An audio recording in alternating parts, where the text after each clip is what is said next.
ആലപ്പുഴയിൽ ഹോട്ടൽ തല്ലിത്തകർക്കുകയും ജീവനക്കാരെ ആക്രമിക്കുകയും ചെയ്ത സിവിൽ പോലീസ് ഓഫീസർ KF ജോസഫിനെതിരെ വധശ്രമത്തിന് പോലീസ് കേസെടുത്തു. അന്വേഷണത്തിന് ശേഷം ജോസഫിനെതിരെ വകുപ്പ് തല നടപടി ഉണ്ടായേക്കും.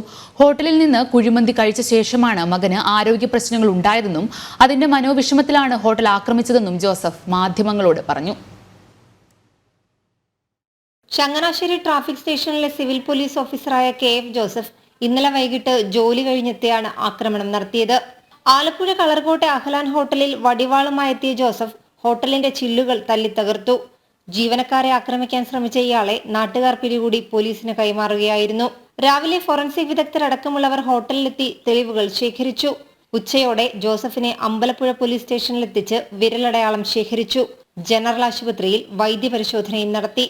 അതേസമയം ഹോട്ടലിൽ നിന്ന് ഭക്ഷണം കഴിച്ച് തന്റെ മകന് ആരോഗ്യ പ്രശ്നങ്ങളുണ്ടായെന്നും പരാതി നൽകിയിട്ടും തനിക്ക് നീതി ലഭിച്ചില്ലെന്നും അതിനാലാണ് ആക്രമണം നടത്തിയതെന്നും ജോസഫ് മാധ്യമങ്ങളോട് പറഞ്ഞു. കുഞ്ഞിന് വയ്യാതായി അവിടുന്ന് ഫുഡ് കഴിച്ചിട്ടാണോ ഇല്ലെന്ന് അറിയത്തില്ല. അത് ഞാൻ പരാതി പെട്ടിട്ട് എനിക്കൊരു ഇത് കിട്ടിയിട്ടില്ല, നീതി കിട്ടിയിട്ടില്ല. പക്ഷേ എന്ന് പറയാൻ മയണൈസ് കഴിച്ചിട്ടാണ് അവർക്ക്, എനിക്ക് ഞങ്ങൾക്ക് ചെറിയൊരു അവസ്ഥ ഉണ്ടായിരുന്നു. കാരണം തീരെ കുഞ്ഞവൻ്റെ ഒരുപാട് മയണൈസ് കഴിച്ചിട്ടാണ് അവിടെ ഇതുണ്ടായത്. അതിൻ്റെ പേര് പരാതിപ്പെട്ടു. പക്ഷേ നമ്മൾ രണ്ടെണ്ണം അടിച്ച് നിയമം കൈകാര്യം രണ്ടെണ്ണം അടിച്ച് തന്നെ മോശമല്ല.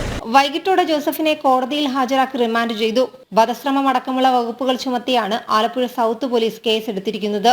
ജോസഫിനെതിരെയുള്ള സ്പെഷ്യൽ ബ്രാഞ്ച് DYSPയുടെ റിപ്പോർട്ട് ലഭിച്ച ശേഷം സസ്പെൻഷൻ ഉൾപ്പെടെയുള്ള നടപടികളിലേക്ക് കടക്കുമെന്ന് കോട്ടയം SP അറിയിച്ചു. ജനം, ആലപ്പുഴ.